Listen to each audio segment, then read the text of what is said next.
of course, face xenophobia and Islamophobia like issues. None of us can neglect such a saddening picture. For the vulnerable risks groups and the groups affected by the pandemic, we have to reinforce the assistance we provide. And Turkey has been assisting many countries across the world. We have been hosting more than 4 million refugees in our country, mostly from Syria. In Idlib and in many areas, we have been providing humanitarian assistance and protection for many people. And these figures even are higher than the population of many major cities of our country. The asylum seekers in our country, for them to be able to live in harmony with this society and in a humane way, we are keeping up our efforts. And we do exert such efforts even though many promises given to us have not been delivered on. And we continue with our activities resolutely. And we expect everyone to take responsibility and go for equitable sharing. Welfare, value, peace, and security and safety are the musts of a system, and if a system does not ensure all of those, it cannot have a chance to succeed. The global architecture can not protect the nature or the human beings if it is not constructed on these structures and values. The COVID-19 fatal effect is not the only issue related with the problems we have been facing right now. That's why the irregular structure of the global system has a share in the number of the deaths that took place. And the pandemic has shown this irregular structure of the globe and also showed that the vulnerable groups are under higher risks. And we make the call that the world is bigger than five many times, as we did at the United Nations.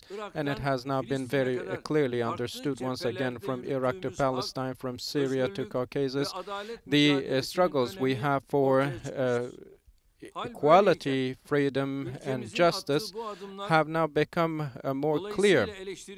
That's why the steps taken by Turkey are sometimes criticized and also defamed, but these are, of course, are not of good intentions. First of all, we try to protect the lives and the properties as well as the safety and security of our own people, but on the other hand, we try to contribute to the internal peace and regional peace in the world to prevent the disputes, to come up with solutions. We exert all the efforts we can. We are the only NATO country that fights against the Daesh in Syria. Even though we were left alone, so far we have captured more than 9,000 terrorist fighters and sent them back to their countries. About 100,000 people whom were identified to be engaged in conflicts now are not allowed in our country. And we made many areas safe. Again, the areas where many terrorists were looming large, and we ensured the safe and voluntary return of more than 411,000 people, Syrians, back to their hometowns. And Greece and Greek Cypriot administration's provocations. Despite all these, in the Eastern Mediterranean issue, we have always been patient and calm. In the Upper Karabakh region, we contributed to the end of a 30-year-long conflict dispute. And as Rumi said, many hopes follow hopelessness, and sun rises after dark. We are fully aware of that fact, and if the whole humanity stands together hand in hand, we believe that we will be tackling the challenges. The territories we live on are not only the legacy coming from our ancestors, but it is to be entrusted in our children, our youth. We should not be only concerned about our today, but also tomorrow, not only ourselves, but also the next generations, our young people and children. And the world is fighting against the pandemic and also the natural and global problems, and we believe the whole world will draw the necessary lessons out of that. And Turkey has been actively contributing to the issues related with climate change, even though the resources are limited. To preserve, conserve the biosystem and biodiversity in our country, we take the necessary measures.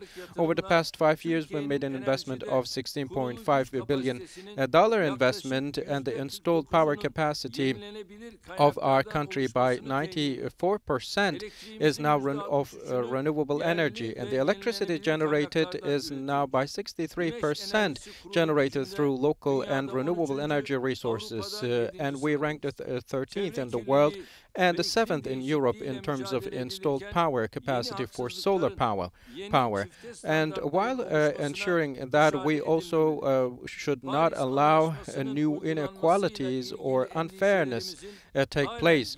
And the concerns about the Paris Accord have still not been tackled, but this fact does not prevent us from walking on our march. And the UN Climate Change Convention, we continue with our investments in environment and also prioritize digital advancement.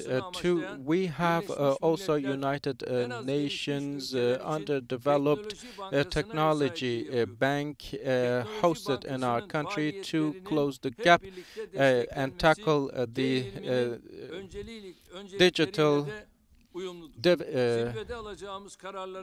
gaps, and this is one of our priorities, and I believe the decisions we will make at the summit will contribute to the solution of all these problems. And I would like to thank the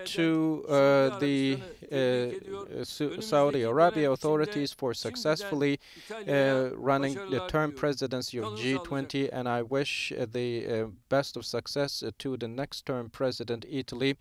I would like to thank you all very much. Stay in health. Thank you.